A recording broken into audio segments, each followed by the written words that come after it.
All right. So let me start about, this is a paper by G-Man, the Brown group, who started to speak quite a few years ago about compositionality in vision. And, just read the first sentences or two. It's the evident ability of humans to represent entities as hierarchies or parts, and the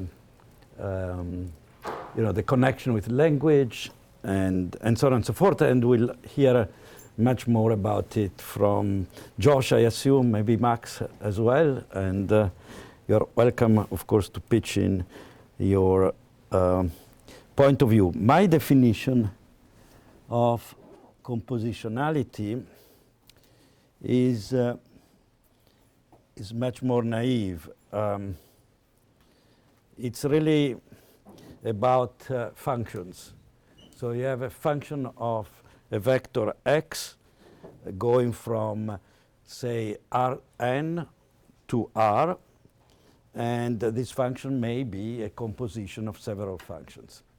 In fact, it's kind of interesting that if you think about any computable functions, and I mean a computable function is a function that can be computed by a Turing machine, then you are into the theory of recursive functions.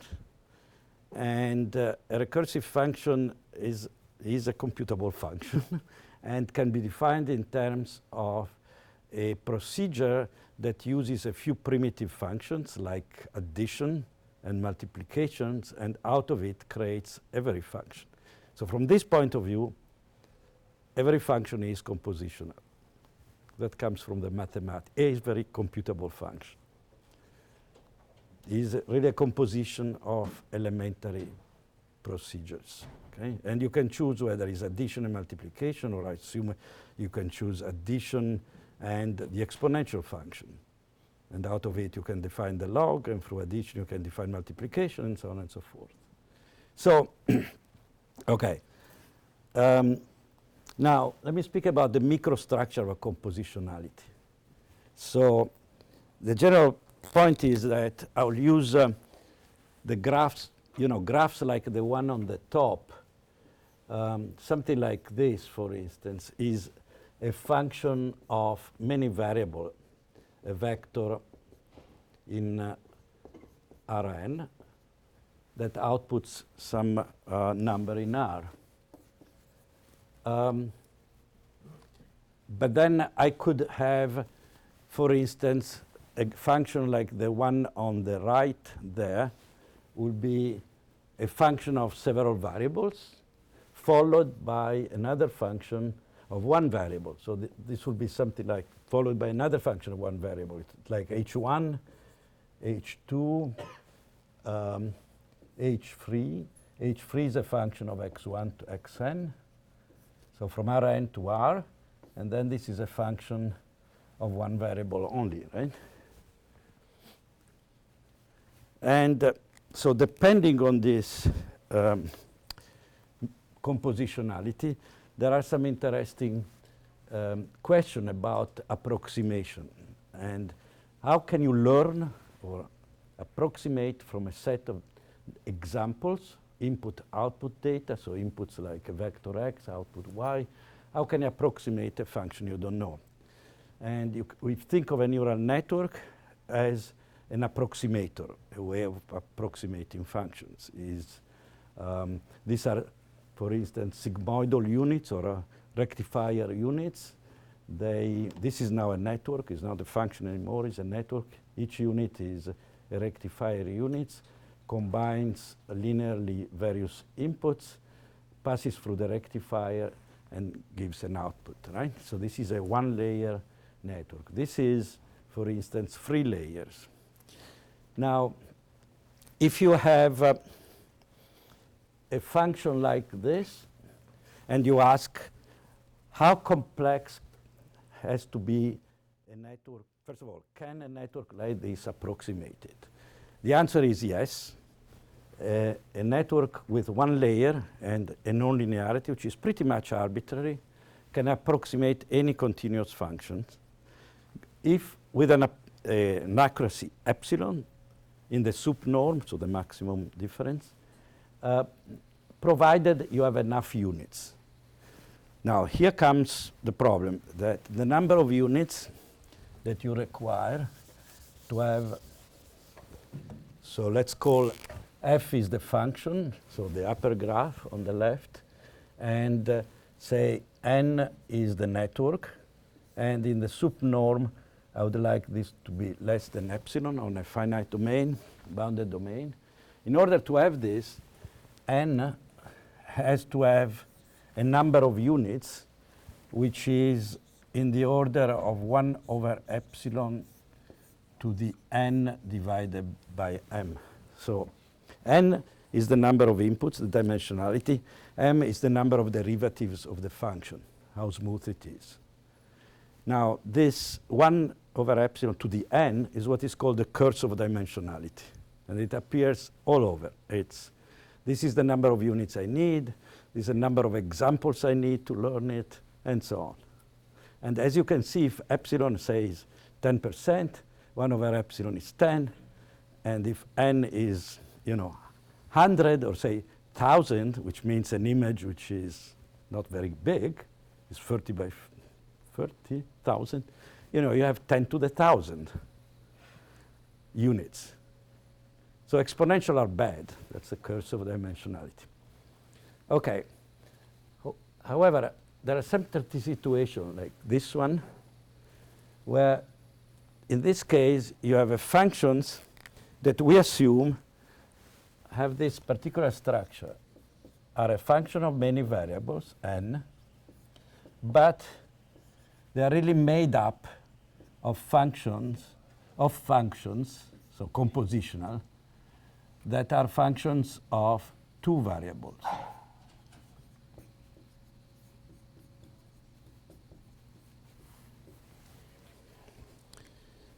So this is the graph of the function. You can imagine you have here an h is a function, here is another one.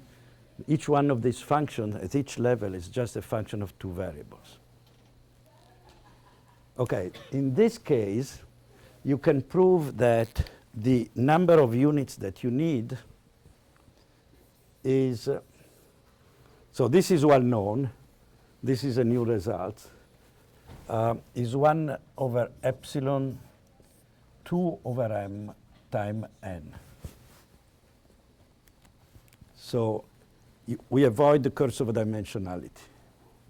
Now the number of units is, okay, depends on the dimensionality of the constituent functions, which in this example is 2, and not on the overall dimensionality, but only linearly. You have some more general results of this type using both smoothness and dimensionality of the constituent functions. But the point is that something like this, which by the way is more or less what we think visual cortex works. This is like neurons not looking at the whole image at once, but only locally at a small receptive field. That's another one. And then neurons at a higher level looking at the image created by the previous neurons, but also locally. Okay, so if the function you want to approximate at that structure, then deep networks, but not shallow one, can avoid the curse of dimensionality. So question is, let me see, these are some of the theorems that we have. That's this. These are for function in Sobolev spaces, but it's pretty general. And there is a more general version that is this one, which is combining both smoothness and dimensionality. But anyway, you can avoid the curse of dimensionality if you have this compositional function you try to learn. Now, it seems intuitive, and there are some numerical results that we have done with, for instance, this is on CIFAR. It seems that by shallow networks do much worse than convolutional ones as we predict. But let me come to... Time's up. Yeah. So there are some connection with the old perceptron stuff. But I think the question we'll be debating is, you can say, okay, fine, you showed us that you can beat the curse of dimensionality for compositional functions. But what about, why are compositional functions important or relevant? Why they come up? And there are a few arguments. I imagine that that Max, that's a bet, he would say physics is the reason why functions that come up are compositional. And Josh would say it's neuroscience or some prior. And I'll probably say it's mathematics. Okay. Great. We have time for one question. Yeah, sure. Tom, can I ask a quick question? Yeah. So in a ConvNet, there's a particular notion of locality which is the driving force behind this compositional architecture, right? That there's some spatial locality, Yep. right? So the assumption there is that the functions you're trying to approximate are compositional in precisely that sense, right? Well, is that the a- only notion of compositionality that you think This is relevant? I claim that this binary tree that I showed, Yeah. the structure, is a simplified model, but very accurate Right. of what convolutional. Right, no, I understand. Okay, I understood okay. that part. What I'm asking is that, are there other notions of locality that give rise to compositionality in, let's say, visual perception that go beyond just spatial locality, right? Because presumably, if you think about theories of object recognition like geons, for example, recognition by components, there's a notion of compositionality there, but there the inputs into the partition that gives rise to compositionality is not at the spatial level, right? It's at some more subordinate level. Yeah. So I assume that could be put in functional terms. Yeah. So it's a question of how you translate. In my case, it could be directly pixels, so to speak, but it could be some pre-processing that gives you some parts or something, and then your function about which you are trying to avoid the curse of dimensionality will be after that. So yes. Yeah. Okay. Yeah. Does not need to be spatial locality. Great. Yeah, so why compositionality? Is it math, physics, neuroscience, something else? Let me give you the physics pitch, or to argue at least that physics has something to do with this. So I think, taking a step back, there are two questions which I find just fascinatingly mysterious. One is, why does cheap learning work so well? And the other one is, why does deep learning work so well? And let me explain what I mean. Let's start with the first one here. So if you look at the functions in general, functions can be very simple. It can be like a little box where you put in a number or turn the crank and its square comes out. But they can also be complicated. If you had the world's best function that takes as input a chess position, outputs the next move, well, you shouldn't be here. You should be off winning the world championship in computer chess, right? Or if you have the world's best function that takes a 1 megapixel image with 1 million pixel values as input and outputs caption, you can win all sorts of nice computer science competitions with this, right? So we're talking about the question of how well one can approximate these sort of functions now with things like neural networks. And what I find kind of fascinating is that we don't just completely suck at this, if you think about it. Because look at this function, for example. If this is a megapixel image, even if it were black and white with only one black or white pixel in each place, how many images are there? 2 to the power 1 million. That's more images than there are atoms in our universe, right? And to specify an arbitrary function of such an image, even if you're just classifying it into cat versus dog, you need to write down for each possible image the probability that it's a cat. So 2 to the 1 million parameters in that function. Even if you could write one parameter on each atom, the specification of the function wouldn't fit in our universe. So clearly it should be impossible to make a cat classifier, right? No, magically it works. Why? I'll get back. You have these images where you can send in all sorts of images and they classify them quite fine with just 1 million parameters or so. And your brains with maybe 10 to the 14 parameters tops, do a great job on these sort of things. And we have deep learning networks with much fewer parameters than that. They can even evaluate the value of go function, go positions, and stuff like this. One might say, well, of course you can do it because the neural networks don't have a lot of parameters in them, but that's cheating. The whole point was to understand why any kind of way of parameterizing the function like this or in some other way can do it with a less than astronomical number of parameters. You might start to suspect that physics has something to do with this if you just look at an image and reflect. I said that there are like 2 to the million possible images. Well, almost all of those images, what do they look like? Almost all of them look like pure noise.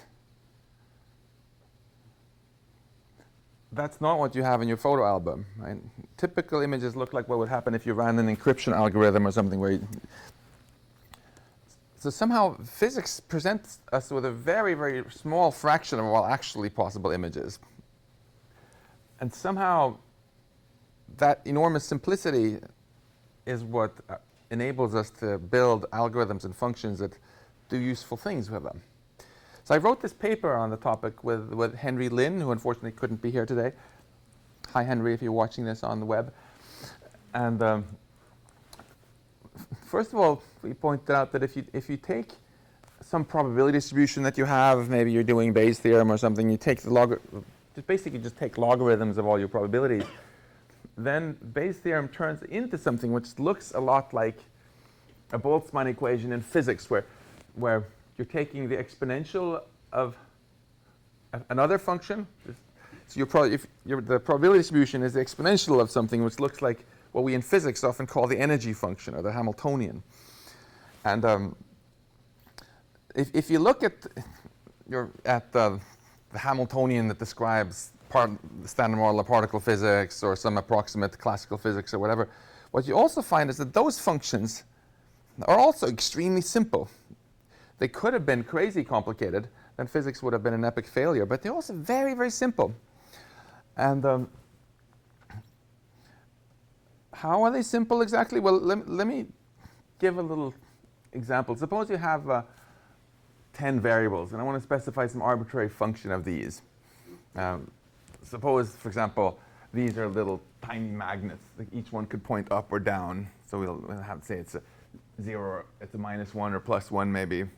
They encode what each of these is doing. And we want to write down what is the total energy of this system. And maybe we have it very... So an arbitrary function of... Or maybe these are continuous variables. An arbitrary function of 10 variables, well, would need infinitely many parameters to specify. Suppose the function is a polynomial. That's way simpler. If it's a quadratic polynomial, you need only 66 parameters now. And in fact, it turns out that the Hamiltonian of the standard model of particle physics, it's the best we've gotten after thousands of years of physics, right, is a polynomial. And it's a degree 4. Like, how crazy is that? Why is it so simple? The 4, and moreover, it's the only thing that's 4th power really is the Higgs particle stuff. A lot of other things, like electromagnetism, is just a quadratic function. So that's one simple thing we see in physics. For some reason, nature loves low-order polynomials.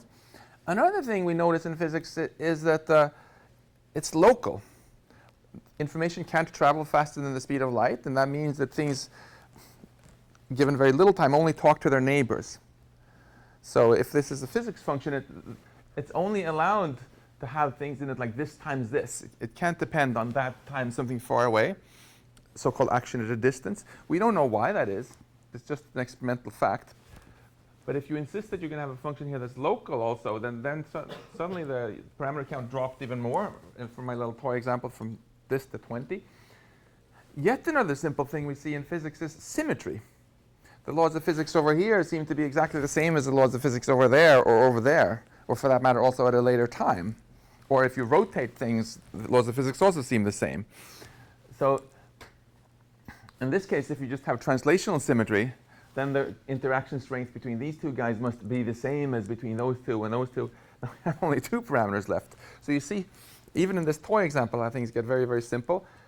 In the actual real world, we can so far predict every single experiment ever made in the history of science, in physics in principle, with just 32 parameters. Because the laws of physics have this locality, symmetry, low polynomial degree, and so on, which we'll talk about later is also very linked to compositionality.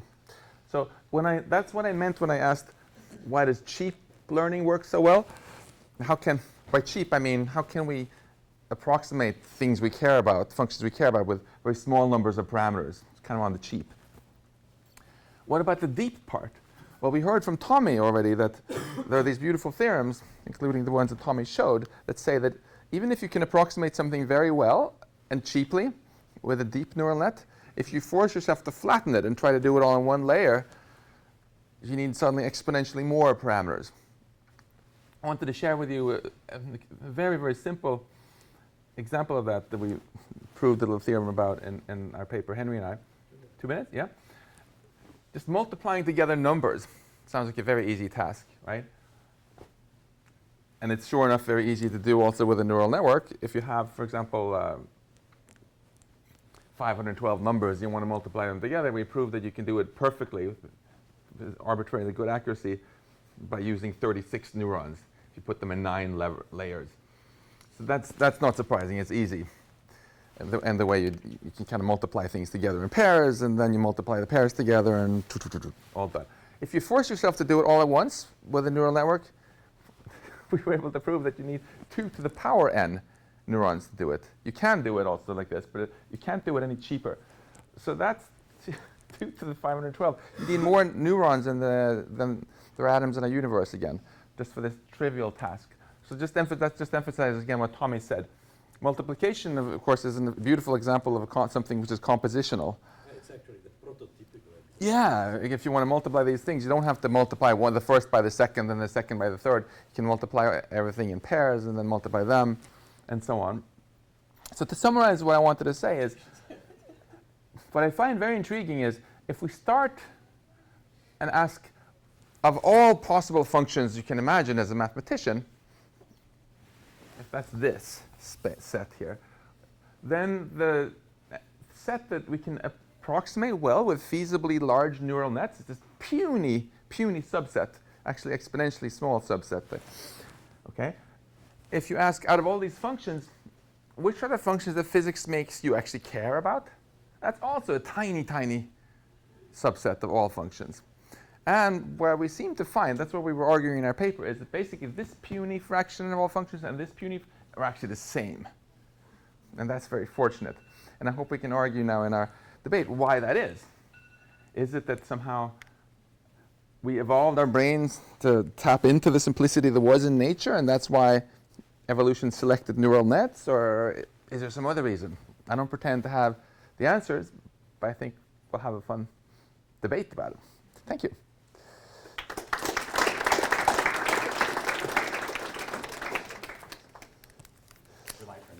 So I wasn't really sure what to prepare because I wasn't really sure what we were debating. So what are we debating? Maybe we could have a brief interlude. Are we debating why are our minds and brains compositional? Is that what we're debating? Yeah. Or why does it seem so essential? Who is our moderator? Sam, maybe. Yeah, you tell us. Sam is whispering all sorts of useful things in my ear. Oh no. Oh, Kenny. What are we debating? Yeah. Well, Why so many problems, say in vision, like problems in which deep networks do well? Yes. Why should they be compositional? Okay.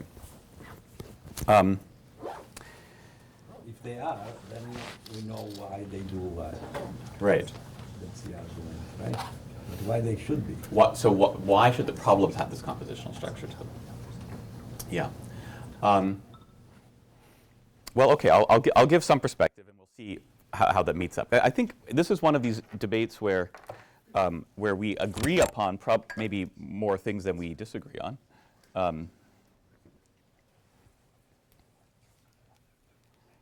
This one I think will be good. Maybe? Yes. Okay.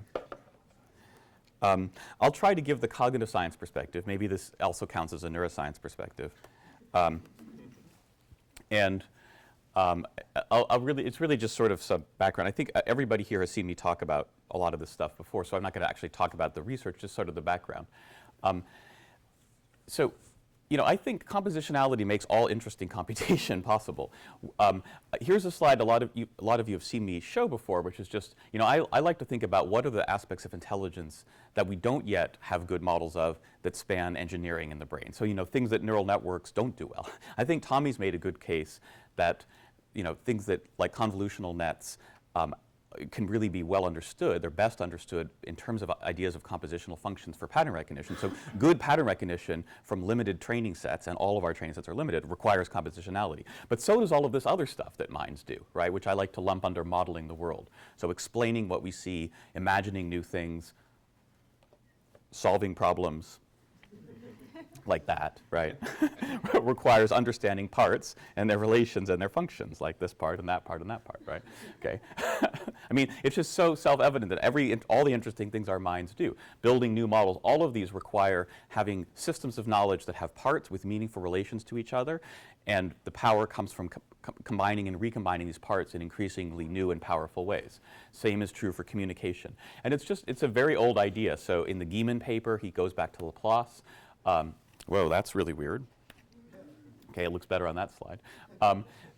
Ken Craik is one of the relatively unsung heroes of cognitive science and AI. How many people have heard of him? Okay. How many people have heard of him other than from a talk in which I've shown the slide before? Okay.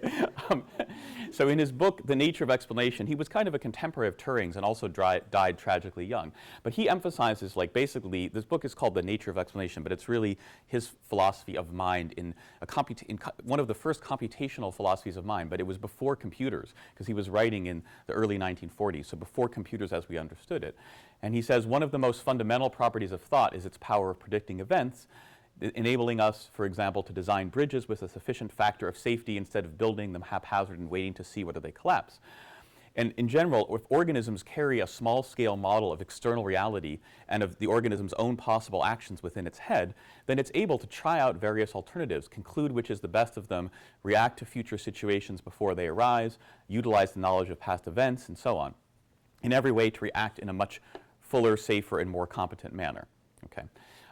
He then makes various analogies to engineering and modern technology, like all these instruments which have extended the scope of our sense organs, telescopes and microscopes, wireless, calculating machines, typewriters, motor cars, ships, airplanes. He doesn't mention computers because they didn't really exist yet, right? But is it not possible, therefore, that our brains themselves utilize comparable mechanisms to achieve these same ends, that there are mechanisms that can parallel phenomena in the external world, in our heads, as a calculating machine can parallel the development of strains in a bridge?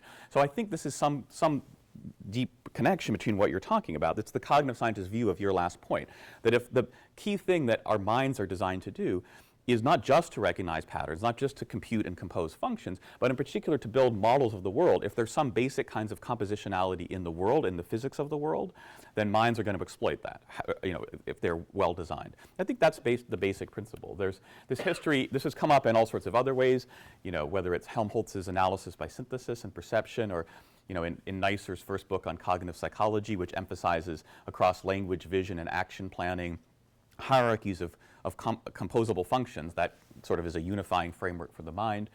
A lot of the work in our group, we're using these probabilistic programs, which are basically ways of,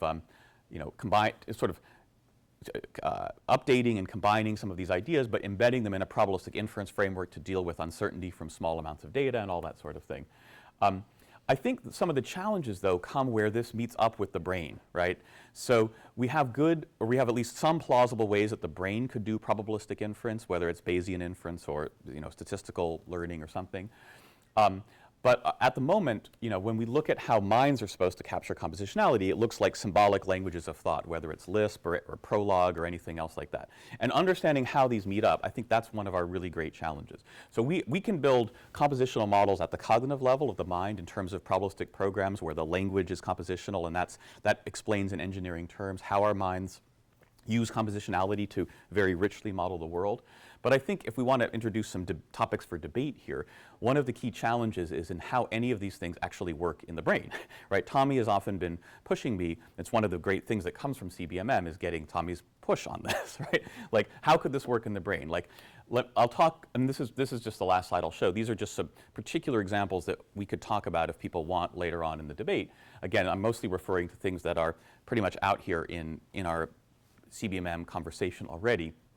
But if I say, for example, that common sense scene understanding involves something like a physics engine in the head or a game engine in the head, Tommy will say, well, how does that work in neurons? I don't see how they could do that, right? The vector space language of neural networks, right, for the most part, it can support some basic kinds of composition like the ones Tommy's talked about, right, just like nested hierarchies of functions and repeated functional or network motifs like convolution. But we don't see how to build something like all the symbolic structure of a game engine in neurons. So that puts out a challenge, right? Either there are these things or they aren't. And if so, you know, I think that the evidence from cognitive science, from behavior, and from computational models of cognition, whether it's in scene understanding or our ability to learn new concepts from just one example, people have seen me talk about that a lot, or in language, I mean, the classic example, right? How we put together words into phrases and phrases into sentences to express increasingly more sophisticated kinds of meaning. You know, these, the kind of symbolic compositionality that we see in these sorts of languages or in probabilistic programs, the evidence for that is overwhelming, at least in engineering terms. It's like the only good way we have to capture this kind of thing. And yet when we look in the brain, we don't see those things. So how does that work? Do we need some new mathematics, for example, of how neurons can not only capture the kinds of compositionality that Tommy was talking about, but the kinds of compositionality we have in symbolic programming languages? Or is there some way that, say, the kinds of compositionality that Tommy's talking about or other kinds of say, recurrent neural networks can somehow meet these challenges? It's, you know, we could talk about, if people want, specific versions of these things and ways in which, you know, if you look at, say, for example, neural network models that don't have the kind of compositionality I'm talking about fail so far to meet these challenges. Doesn't mean that they couldn't. There's this, we have this forthcoming BBS article with Sam and Tomer and Brendan Lake called Building Machines That Learn and Think Like People.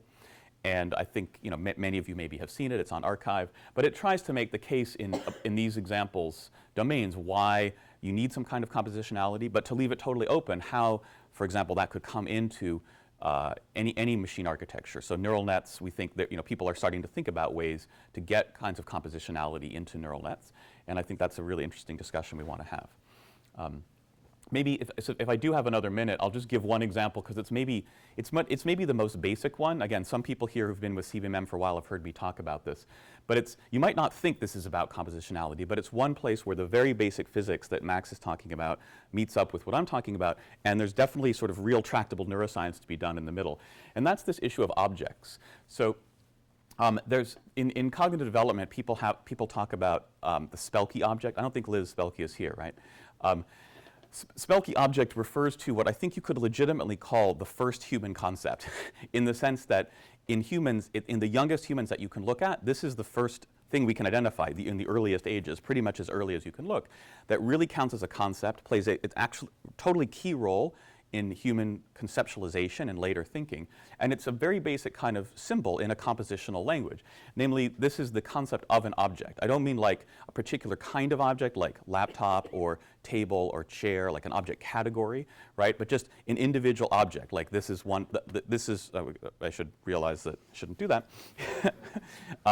You know, but this is a thing. A Spelke object basically is a independently movable chunk of matter. And it's just an interesting fact of physics at the level that, at the sort of grain of space-time that we've evolved in. And probably it's not a coincidence. I'd love you or others here to talk about this, right? I think it's not a coincidence. But at the grain of space and time that we interact with the world and have for basically our whole interesting evolutionary existence, there are these chunks of matter that kind of move together, right? Some of them are inanimate objects. Some of them are bodies, right? And sometimes it's bodies moving and making these chunks of matter.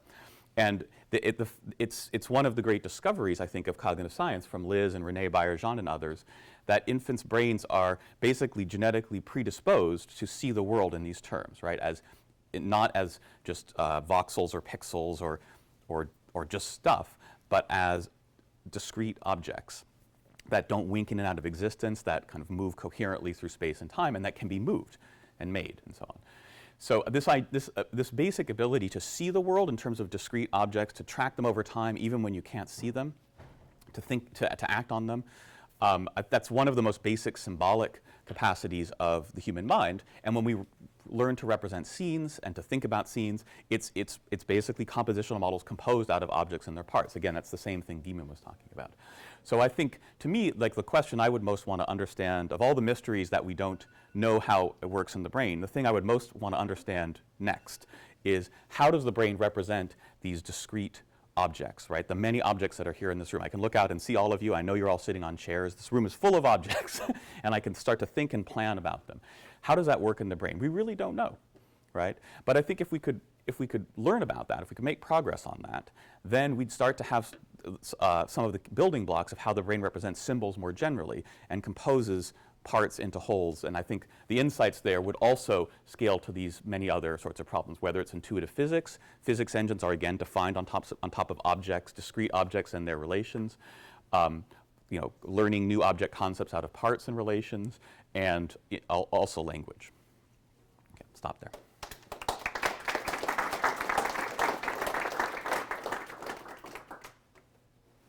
Bravi, you're all stuck to time. Josh, do you really think that it's a mystery how? Well, let's see.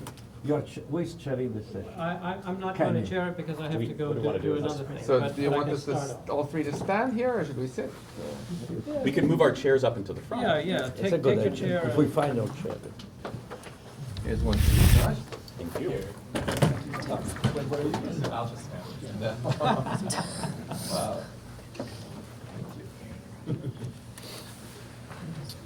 Josh, do you think that it's a mystery that how neurons can do composition? I mean, it seems like Tommy gave a perfectly good story about how neurons can do composition. Sometimes. I think It you seems- should share the Yeah. session. Yeah. So you are the chairman. Okay. And All you're right, I'm just going to start and off you're with a asking question. the first Okay, so question. I'm going to ask the first question, which is, it seems like there's a perfectly good story there about how a neural network could do at least simple forms of compositionality, but it seems like the challenge there, and this is kind of what I was getting at when I asked Tommy a question earlier, which is you have to have, it seems like a necessary ingredient is that the compositionality in the function that you're trying to approximate is isomorphic to the architecture of your network. And for the examples that, so for example, convolutional neural networks reify a particular form of compositionality in terms of local Like translation smoothness, invariance or yeah, so- yeah. right.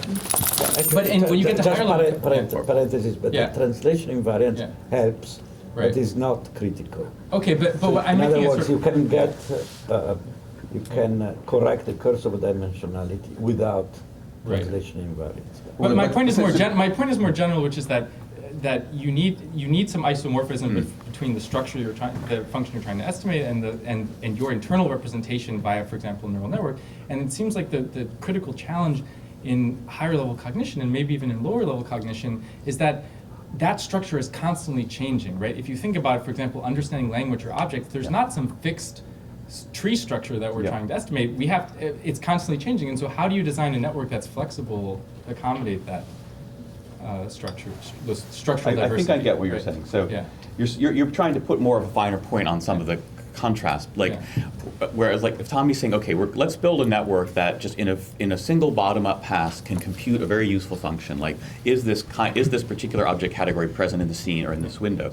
That's like a circuit you want to build and just wire up, and then it's just ready to run, right? Whereas the kind of things I'm talking about when I say, okay, I have this scene model, my working scene model in which there's, I can look out over there and see people, and I can't see most of the chairs that you're sitting on, but I know they're there. And if someone says, time to clean up and stack up the chairs, I'll say, okay, everyone get up and let's stack the chairs in the corner. And I'm working with a set of objects, some plans on top of these things. That's a much more flexible kind of working scene representation. And it's not something that's going to be reified into the structure of the network.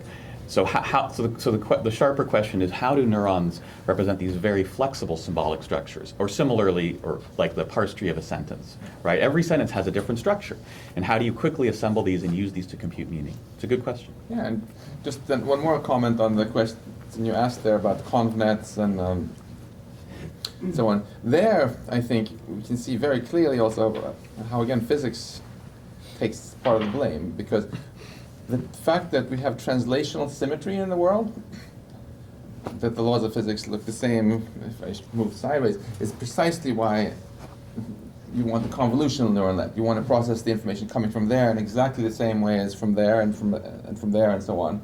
Right? It very much cuts down on the parameter count. So, and we don't know in turn why physics has translational symmetry. it's one of those profound things we just noticed. Oops. Emmy Noether, she discovered this incredibly beautiful result that translational symmetry is also the reason why momentum is conserved in physics. So ultimately, that is related to why convents are useful. It's pretty profound. We don't know why ultimately it all came about, but it's all the same thing. Second, why is it that a convnet can do often these local kernels? So like, why does my retina first only combine together nearby pixels? That has to do with locality in physics. Right? Again, the fundamental thing, first you want to look at this local interactions, and then gradually you put a coarser and coarser grain. We again don't know why that is, but for some reason the world is that simple, and clearly a lot of our the world's not that simple. systems That's what tap makes it into so that. interesting. That's why Yeah. you need high level cognition. Well, imagine watching a person fishing in the Yeah. water, right? Now that fishing line may go really far out into the water, and it hooks a fish. And he's doing something local over here on his fishing rod, and something very far away, far beyond the classical receptive field of any visual neuron. Something's happening out in the water, right? And we understand that, we parse that in a way that these two things are deeply connected, Oh, right? yeah. Right? Let me qualify what I Yeah. said. I wasn't saying that that's all there's to it. Absolutely not. But the one thing that's always true for the brain, regardless of whether you're fishing or reading or surfing, is that it's a very good idea as a first step Right. in the retina and in V1 and so on to do these local convolutions. And the reason it's always useful is because we always live in a world where that has those properties of symmetry and locality. After that, it becomes very context dependent, and sometimes you have these very long range correlations, and we don't understand how our brain even quite handles that. So that's not all there's to it. So I think that physics has quite a bit to do with locality, and locality at different levels. We spoke about coarse graining and why locality is preserved not only at one level of resolution but at different levels. On the other hand, the function that has to be compositional is not only the X, the image that comes from the word, but also the function, which is the mapping from the image to the output, for instance, a class. So it depends also on the question you ask. And I think you can make up questions like, is there, a car in the image, which are intrinsically local, but you can make up questions like, the cover of the Perceptron book? Yeah. It's a spiral like this. Inside, is it closed or open or Yeah, connected the question or not is connected? it closed or open, Yeah. right? And it turns out this is there because it's a non-local computation in the framework of perceptrons. It requires an infinite order perceptron. And I think this would probably be very difficult to do also for deep networks. It's not compositional, the question you're asking. So it's a bit more complicated because the physics determines the input but not the output. One could argue that we tend to ask questions that we can answer. And maybe We can answer that question. Yeah, no, I was going we can answer we can answer, but not immediately, right? It's not this question that you look at. None of the deep networks so far has tried to do that. I mean, We have same way other that systems to multiplication answer is it, an- though. is Sorry? answerable. We have other ways to answer the question. Our brains do. Yeah. Right, and getting to that point, Yeah. I think the first thing I said about Yeah. functions is Yeah. that ultimately all functions that Yeah. are computable Yeah. are recursive, and Yeah. to me recursive is almost the same as compositional, and it's a program. Yeah. So Right. from that point of view, Yeah. you don't need the fixed networks, you can deal with the variability. Oh, that's right. Yeah. Right? But understanding how the brain implements these more variable. Yeah. Sure. But- Yeah. I think in my urge to be all controversial and everything, since I heard this was a debate, I maybe jumped over. Okay, I jumped over a point that actually of where the things I'm talking about might connect very, very much to what you're talking about. And this relates to some issues of compositionality we've talked about informally and said, oh, we should actually Yeah, write a paper on yes. this, but we haven't yet. So as you were pointing out, in a deep network, like for an ImageNet classifier or something, one of the really interesting things isn't just the convolutional structure, which maybe reflects translational invariance, as Max is talking about, but just the fact that it's a deep function as opposed to a shallow one. And that basically when you train a standard deep network to, say, classify thousands of image categories, most of this, basically you're solving a whole bunch of different problems, like thousands of different classification problems, in which you share all of the structure except to the last layer. Right? You share all the convolutional layers and then a few fully connected layers. So that's a really interesting question, right? Like why is that a good way to do things? Right. Actually, that's very interesting. Right. And you brought to my... So I have a hypothesis, actually. This is something I was talking about with a few people at NIPS. And it connects to physics. So let me put it out there and see what you guys think about it, right? I mean, again, it's not so different than what we've all talked about for a while, but suppose you think that what your network is trying to do in like an analysis by synthesis point of view, or like in some of the models that, say, Ilker's been building, is basically it's trying to learn to approximately invert a generative model like a graphics engine. Okay, so then that means, and again, this is related to ideas that Dan Yeamans has had, and I think a bunch of people like Ankit Patel, Surya is thinking about some version of this.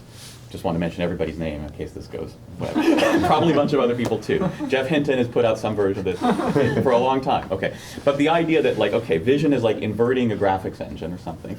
So then that means that if I'm going to try to recognize this as a chair or a table or any of other thousands of object categories, I have to do a whole bunch of things to go from pixels of images to the object category label, and or think about the generative model like. I choose an object category, then I choose a particular instance of that category, it has a certain shape, and then I put it somewhere in 3D space with some orientation and turn on some lights. I'm making a graphics model. Make some lights, put a camera somewhere, maybe put some stuff in the background and render an image. And if vision is, in some sense, inverting that process, it's got to invert all the physics of image formation, how light bounces off objects, surface of objects into your eyes, the properties of shape. And the interesting thing is that for all different object categories, that physics is almost completely shared, except for the first stages of the generative model and the last stages of the recognition model, right? The way light bounces off surfaces, the geometry of image formation, but also the physics of light and surfaces, it's all the same for all objects. So it makes sense that if you're building a model to invert that process, right, that it could reuse a lot of structure all the way up to the very last part where, okay, there are some differences between chairs and tables, but in the grand scheme of things, they're so much more similar, and the generative processes that makes a chair image and a table image share so much structure, right? So with the risk of disappointing you both, since you were trying to provoke a debate here, let me say that I completely agree with what you said, and I think it's actually very profound. In fact, Henry and I also proved in that paper that if you have any image that's generated by a multi-stage generative process, like the one you nicely described there, we showed using information theory that there's an optimal way of undoing it, which is one step at a time. Right, I remember that. Yeah, okay, yeah, that's right. Exactly. You guys showed that. And that fits so perfectly with what you said, because in that case, it seems smart for the brain to tap into that, that's right. rather than just trying to go all at once from what's on my retina to say, oh, here's a really cute dog. Do it one step at a time, and here's an object, and here's a texture, and this and that. Because then, do that once and for all, and then figure out whether it's a dog or a cat or all those other things you can share, as you said. And conjectures, I'd love to actually take this a few steps forward in concrete reality, right? Like, conjecture would be that we could look over all the different networks that people have proposed or evolved to do this object recognition problem, and see if we could make really, precise or somewhat precise correspondences between, like, the motifs that seem to work well at different levels of these compositional hierarchies, and actually trying to do what you suggested in your paper, which is a kind of step-by-step working backwards through the generative process. I think that might be profitable. Yeah, I think one way this works helps a lot is that suppose you have a network like some of the ones we have discussed, but anything which has several layers. Consider a set of layers as a function k, and then the up here is function h, right? So the overall thing is a composition of k and h. Then turns out that the generalization error the error you are doing on new data, so the prediction, the difference between the expected and the empirical, as a structure like this. This is the number of training samples, and there is some measure of complexity of the function h, there's some measure of complexity of function k. But k is shared among different tasks. For instance, in ImageNet, k could be shared across all the 1,000 classes. Like the inverse rendering problem as opposed to the Yeah. object category. That would problem. correspond to the inverse rendering problem. So, in ImageNet, you are classified simultaneously 1,000 different classes.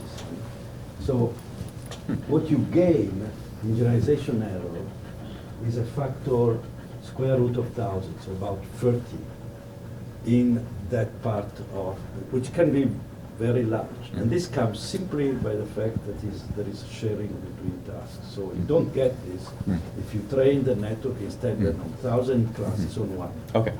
So you have that result now. Yeah, that's right. Great. Okay. Yeah. Maybe I can inject a Now we little bit agree. more controversy Okay, in here by disagreeing with all of this. Which is, I mean, I get how the laws of physics are conserved across all scenes, right? But it doesn't seem like they're conserved in a way that would facilitate the kind of sharing that you're talking about. Because let's say that there's conservation of mass is preserved across all scenes, but the way in which that could manifest visually could be dramatically different in different scenes. But the right? way And you have lots of nice that's examples. what I'm talking about, though. I'm Right. talking about specifically the aspect of physics of how light bounces off surfaces Right. into the eye, and that's the rendering problem. Basically, you have to invert that. Right. Like again, if you think that object categories are based on, that form follows function, there's 3D shapes, and what you really need to get, somehow either implicitly or explicitly, you have to get back to 3D from 2D. Right. Then it's that process which is shared across all objects and all scenes. Oh, so you're saying that all of those layers up until the last Yeah. one, it's just the Well, renderer, much not of it. anything about Much the of it. physical And structure of the again, world. this is compatible with some Ah. of Dan Yeaman's and Jim DiCarlo stuff, where they show that from these higher levels, you can decode properties of the geometry of the scene, right? I think. So, But then it doesn't explain the mystery of why you could So, do so so my well with just a hypothesis single is that layer at the top. well, my hypothesis, another version of this hypothesis is that it's not all the layers up to the end, but most Yeah. of them. And then at the end, there's maybe a little bit that tries to capture some of the shared structure of hierarchies of object categories, right? So in ImageNet, there's like 150 kinds of dogs or something, and Charlie. And so there's going to be some shared features that are going to be useful for all the different dogs, and some also telling the differences between them.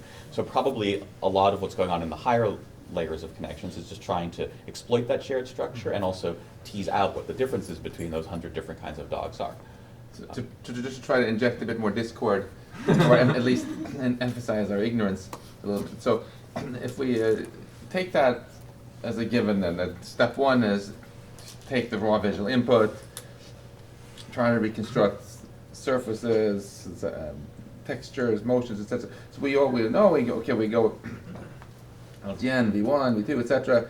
And we get the ventral stream, and we can go all the way into the fusiform face area and say, oh, there's Nancy. And we can go on the dorsal stream and think about objects. That is what the FFA does. That's what it's for. And try to say things about where the objects are and what they do. But it seems like kind of at that point, our story sort of fizzles out and we really have no clue. Okay, good. Now we can go back to what I was talking about. So what happens after that? There it's like in these Larson cartoons of physics derivation, step 5, then a miracle happens. So you love to think about Miracle. everyday physics, real world physics, Yeah. how the brain actually represents a world model. Yeah. What do you think happens after that?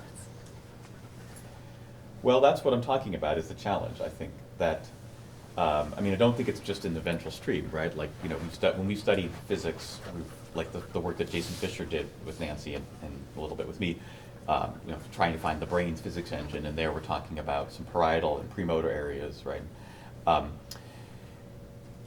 I think those are also action planning areas, so there's compositionality, the kind of compositionality that I'm talking about when we sort of construct scene representations to think about their physical properties and understand how to act on them. There's also the compositionality of action plans, goals and sub-goals, how I can manipulate tools. I think if we want to understand where we go next, we might want to be also, there are other parts of the brain where there are basic kinds of compositionality that we could start to study, right? Or like if we talk about where Spelke objects are, again, it's going to be probably more like dorsal stream stuff that's going to be important. But so though we can point to other parts of the brain where we see some of the building blocks of, say, compositional physical scene representations, I do think we don't know. I think we're going to need, like what Sam was talking about and what I was trying to talk about. I think we need ideas about flexible symbolic structures, how they can be represented in neural systems. It's much harder to study. Yeah. So you all talked about these convolutional deep networks, but there are other types of neural network models. And can you maybe just talk about the kinds of composition principles that, like recurrent networks or some of these newer networks that have memory, or these like neural Turing machine networks? Can you maybe talk a little bit about the kinds of compositionality that those kinds of networks may represent, even at the level of their kind of the way they're wired, or at the kinds of things that they can represent? Yeah, so I would say a fully connected network is does not completely suffer from the curse of dimensionality, because it's still much less, for example, keep the number of units constant across layers than what a real function approximation of a non-compositional function would need. So you may get some gain, but one of the predictions is that you expect great performance by hierarchical local networks, like convolutional networks, and not so impressive from dense networks, densely connected. On the other hand, recurrent networks are really compositional in the sense that they iterate the same function n times, and depending on the flexibility of f, they're really Turing machine. If you think about it, it's back to what I was saying. The f could be a relatively simple function, gets an input x, gives an output y, can be multi-valued, is not scalar, plus some parameters, state. You have a finite state machine, and the individual f, labeled by n, could be different from each other because of parameters. It's like the write and read tape of a Turing machine. So there you do something potentially complex using simple steps, which is what a computer is. Yeah. So recurrent network are principle for, if you run at them for a finite time, they are a finite state automatas. If you run them for infinite time, they're a universal Turing machine. Yeah, I agree, and I think we can see an evolutionary reason for why the brain would prefer it to be recurrent, because it's cheaper that way. If you have a computation that you force yourself to do as a feed-forward neural net, suppose it involves 1,000 multiplications, and you have this little multiplication module. Well, you need 1,000 of them. Whereas it's obviously smarter to just have one multiplication module and use it many times. You don't have to build so much. If I'm looking at all of you and I'm identifying exactly who's here, it would be very annoying if I had to have 62 fusiform face areas, right? But thanks to the fact that evolution gave me the ability to have a recurrent neural network, I only need really one, or one in each hemisphere, and I can just reuse it. Tommy, do you think that even though it's true that recurrent neural networks can implement something like a Turing machine or approximate it, is that the right model of computation for connecting it to the kinds of ideas that Josh was talking about, right? Because when Josh talks about the probabilistic language of thought, probabilistic programs, the way that that's actually implemented are variants of Lisp and Scheme and so on, right? Or JavaScript. Or JavaScript, right? But a high-level the point is that symbolic high-level language, symbolic like languages, what we call source code. And it's these kinds of order calculations are very relevant there, right? Because how long would the tape of the Turing machine have to be to implement a probabilistic program of the sort that Josh would use to do even a very simple cognitive computation, right? It would have to be an extremely complex Turing machine, right? And so I guess the question arises, is that is that the right direction, right? To build little recurrent neural networks that try to approximate these things as Turing machines? No, I mean, I was speaking from the point of view of, theoretical equivalence. Yeah. I think you never program directly a Turing machine Yeah. with read and write commands, right? You are. But isn't that what they're doing? Basically? Well, I mean, it's Well, interesting that that's what, yeah. Well, maybe Yeah. evolution is what evolution has done. So they must have created, like we did Yeah. in our history, to create more powerful symbolic languages, right? So that you don't have to program in machine language. You don't have to write Turing instructions, so to speak. Right. But so then the question arises: what are the Yeah. high-level programming languages that are? Because right now, a Nature paper was just published a few months ago. That was essentially a fancy Turing machine, and but there's no high level. There's the whole. They're actually very proud of banishing the sort of high-level psychological homunculus from their designs, right? It can just kind And of learn as a result, automatically. they could learn Right. algorithms. Like, I think that you're talking about the DeepMind Yeah. differentiable neural computer. Yeah. Yeah. I mean, it's very cool because it does really learn algorithms, I think. They're just, by the standards of like any algorithm we would write in computer science, really lousy algorithms, right? Like, they can find the shortest path in graphs, but only for, if it's like up to length 4 for a relatively small graph, about some percentage of about half the time or something. I'm not trying to diminish, I'm saying it's just by what we normally mean by an algorithm in computer science, that's a lousy algorithm. It's really impressive that you can get a system that can learn to do that purely from experience. But it also requires, many tens of thousands of examples. I think that's, again, it's reflective of the fact that in some sense they're doing neural programming, but it's in a very low level language. And the kinds of compositionality you have in high level programming languages or things like natural language is just a much richer, more powerful kind of compositionality, I think. So it's still a mystery how you could either get that in a trainable neural network system or how that works in the brain. And another thing I wanted to just say, to go back to maybe Max's question, I'm not an expert on neural Turing machines, that Max, but neural Turing machines or differentiable neural computers, but I think it is really interesting to look just very pragmatically at the recent history of recurrent neural networks, because what you've seen is people actually putting in more kinds of compositionality that are traditional ones from computer science, not having them emerge, but actually putting them in and getting power out of them. So the neural Turing machine or the differentiable neural computer are examples of that, right? Like, again, other people here probably are much more expert than I am, but the neural Turing machine making explicit the distinction between the tape and the processor, basically, like separating out a read-write accessible memory. In earlier kinds of recurrent neural networks, people made a big deal of the fact that you didn't have that kind of separation. And they even said the brain doesn't have that separation. And then people realized, actually, if we put that separation in, again, a kind of composition, then it's a more powerful machine. And then I guess, again, someone else can probably clarify this better than I can, but the difference between the DNC and the NTM was that there were a number of differences, but one of them was these like memory access, this sort of some trace of memory accesses, right? Do you guys know what I'm talking about? What's that called? The thing that keeps track of which memory location you accessed when and in what order. It's basically a symbolic data structure that allows it to get things like a stack or a queue or something. That's really important to learning the algorithms that it has, and it makes it much more powerful than the neural Turing machine. But it's basically, it's not a distributed, it's not like the traditional thing we thought we were looking for in neural network. It's not a distributed vector space representation. It's basically a symbolic trace of computation. Another example of putting stuff into a neural network compositional structure, which is very powerful, has to do with recent neural networks from trying to build like neural trainable physics engines.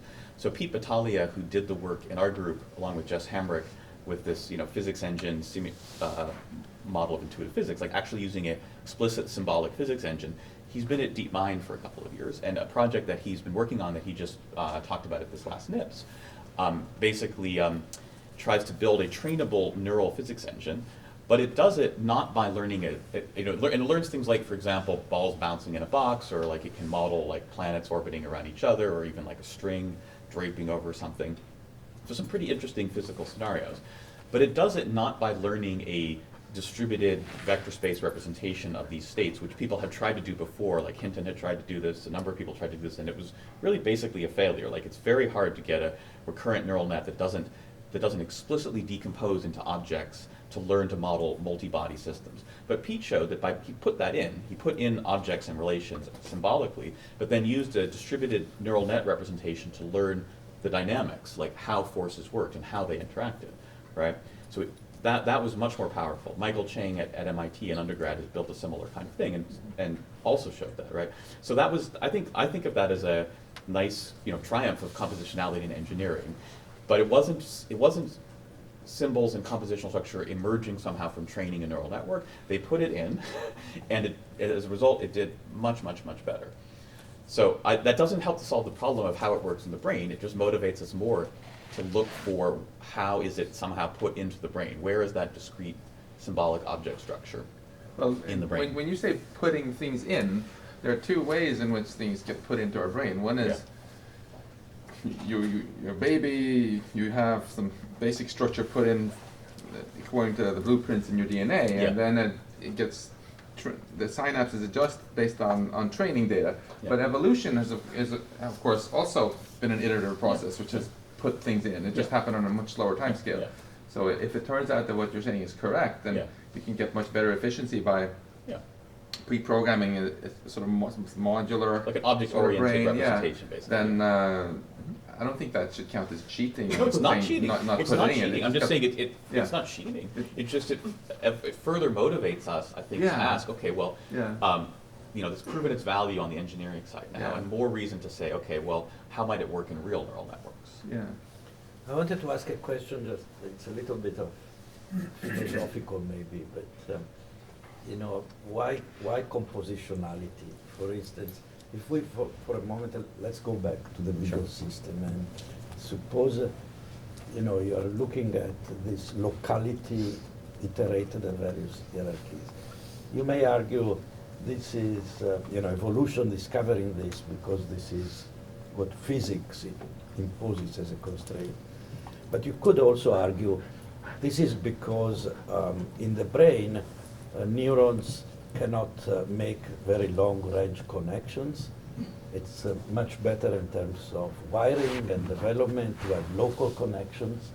And so it's very natural to have a local receptive fields. Yeah. But of course you have to look at the whole image, right?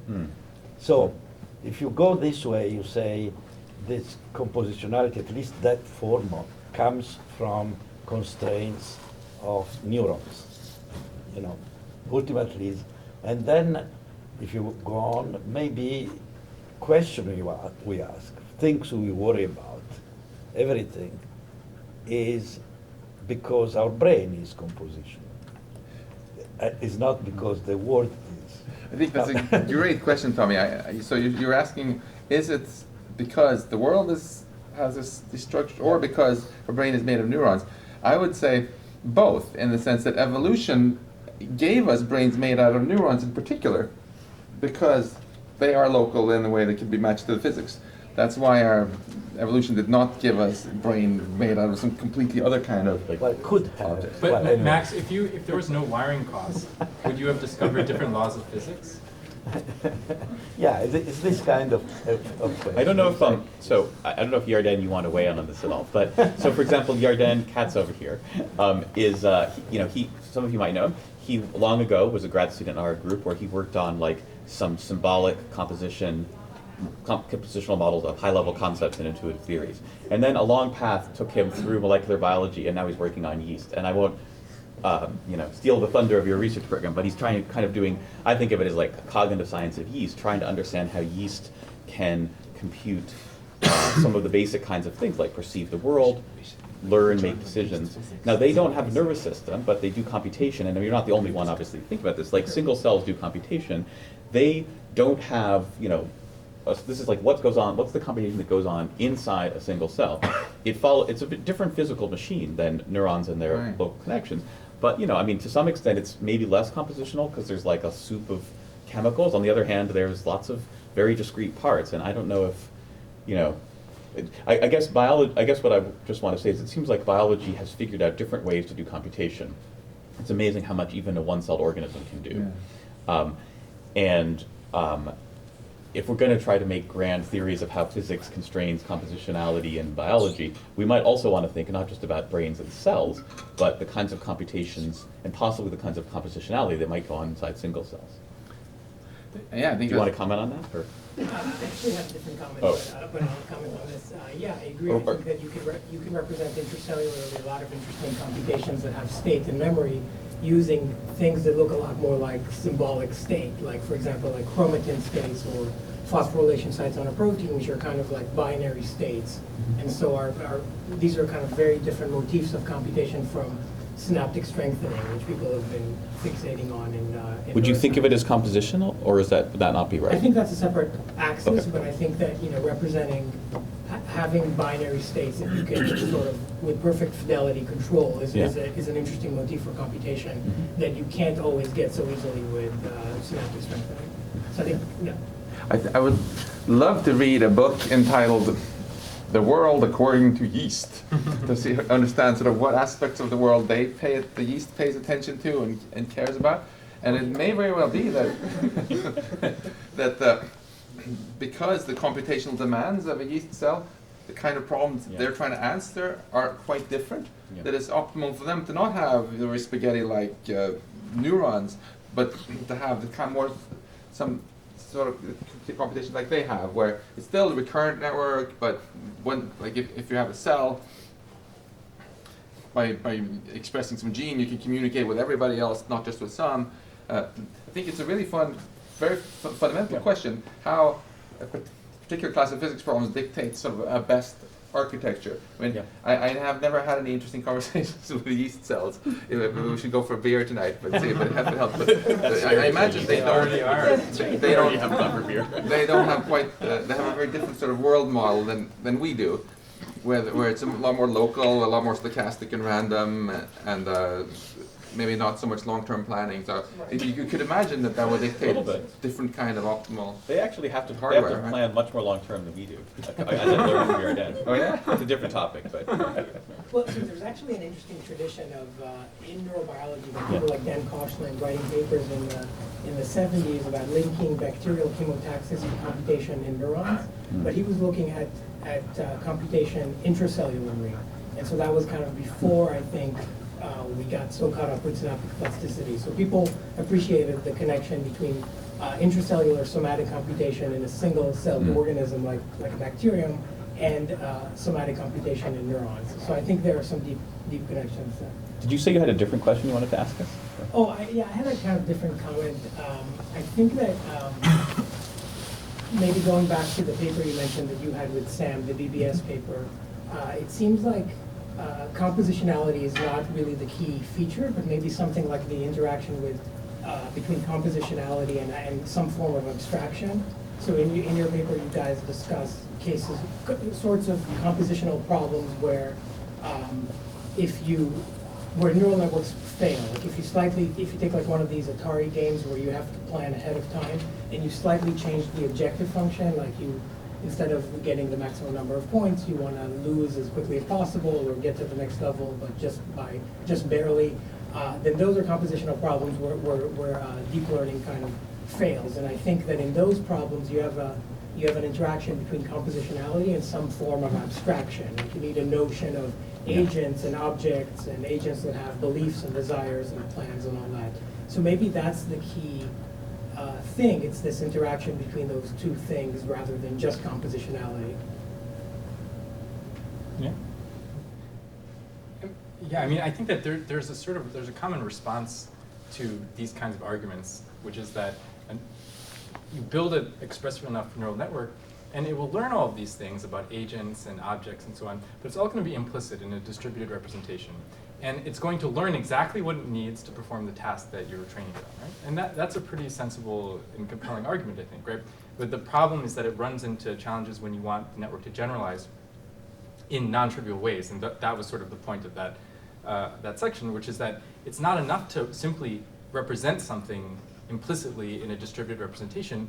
The whole reason that you need modularity and hence some form of compositionality is that it needs to be computationally accessible. The information needs to be able to be extracted and used for a different task, and that's non-trivial in a distributed representation. There's some kind of fundamental trade-off here that I think it kind of gets to the equations that Tommy was writing there, right? Which is that you didn't talk much about m, right? M is the number of derivatives. So that's something about the smoothness of the function, right? And if you have, when you use distributed representations, that makes it easier to capture maybe complex but smooth functions. But the trade-off is that the more distributed you get, maybe you can capture more smooth functions, but then you lose some of the modularity. I don't know if that resonates with how you think about these things.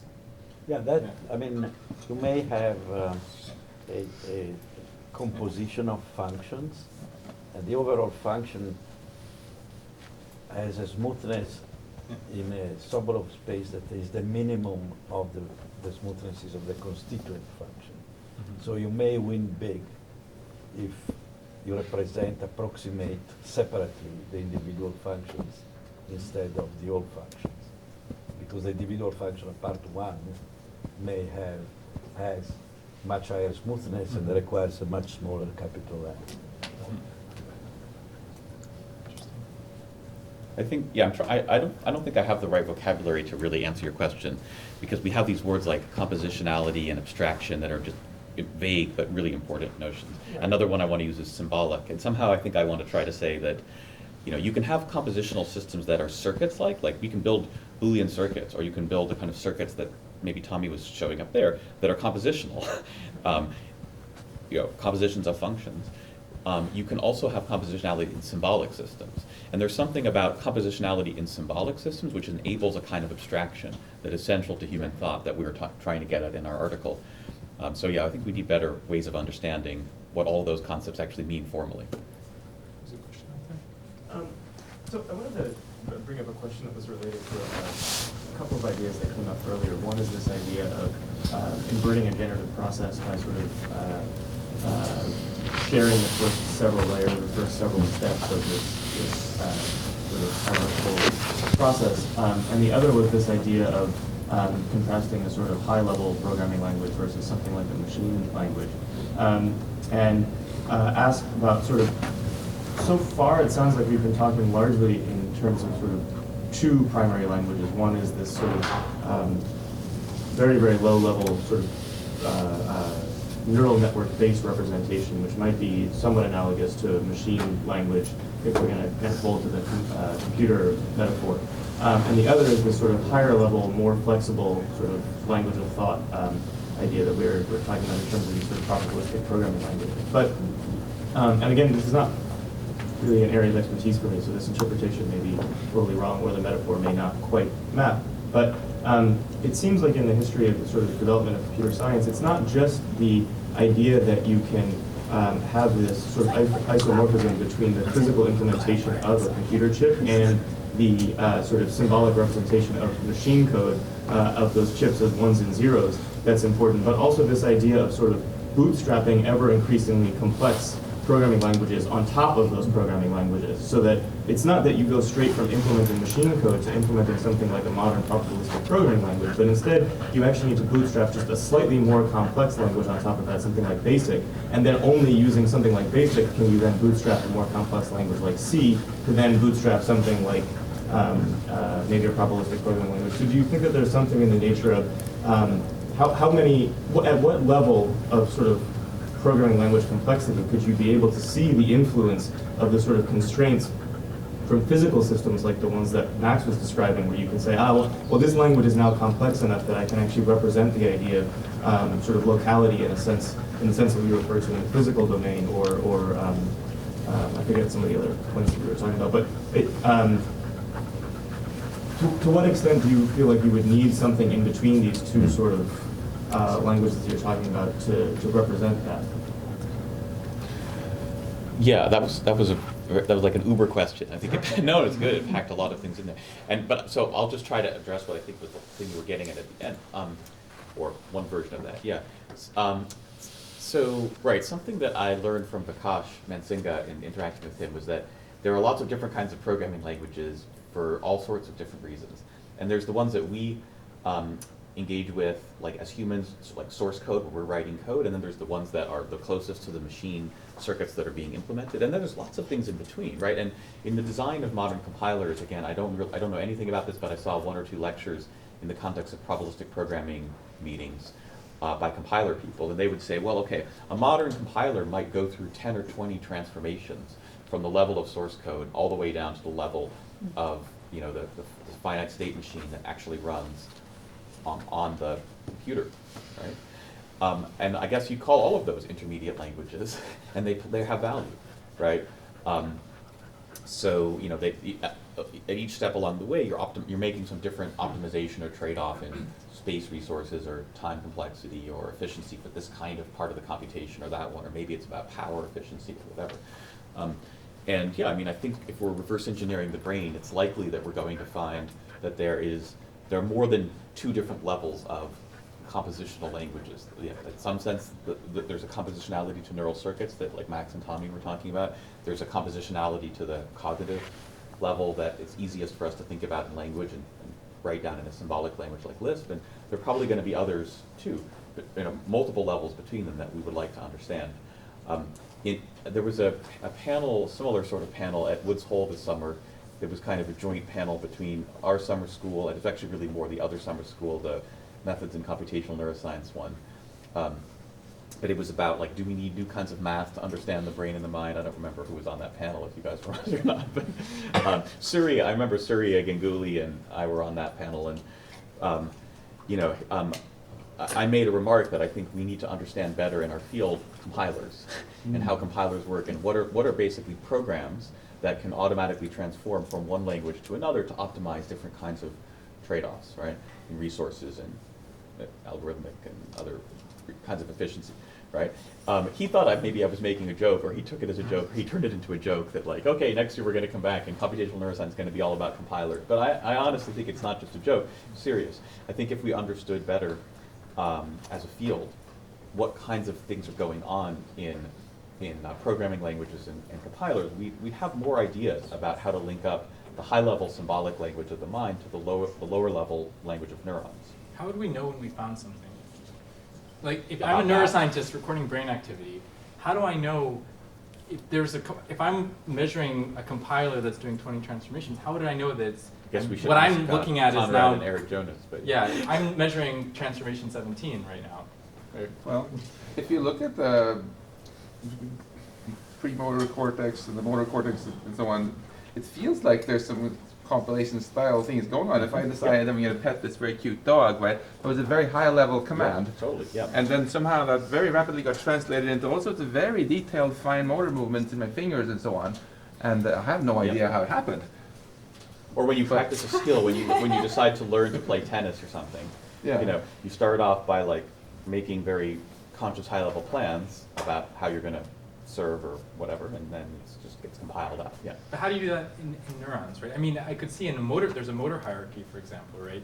But that's just one example, right? Where is that? How would you know if you're measuring a problem? How do you map a neural measurement to a representation of probabilistic programming language in some systematic way, right? Well, how would you do that in a computer? I mean, just to take an example where at least it's in principle understandable with current technology. Right. Yeah, again, because I don't really understand enough about compilers, Yeah. I don't know how to answer that question in a meaningful way. I think if we studied compilers, we'd have at least one set of hypotheses. Right. Anybody have any ideas on that? If Akash was here, we could ask him. Plus you are to generating the reaction to generate plus are you to generating an output, right? Like what is the output of your program and what is the motor output or whatever output? The closer to it is the output. You're But right. to It's answer that probably question, easier you to need to study in know the motor the- system, though, where Right. where the representations are closer to output ones. I think it might be easier. Like, you know, let's take goals and sub-goals. So one basic way that people have long, like going back to Ulrich Neisser and well before, thought about action as being programmed is like, okay, you have a high-level goal, and then you put together some sub-goals, and maybe they have sub-goals, and then at some point it grounds out some of this low-level controller that your brain and body implement fairly automatically.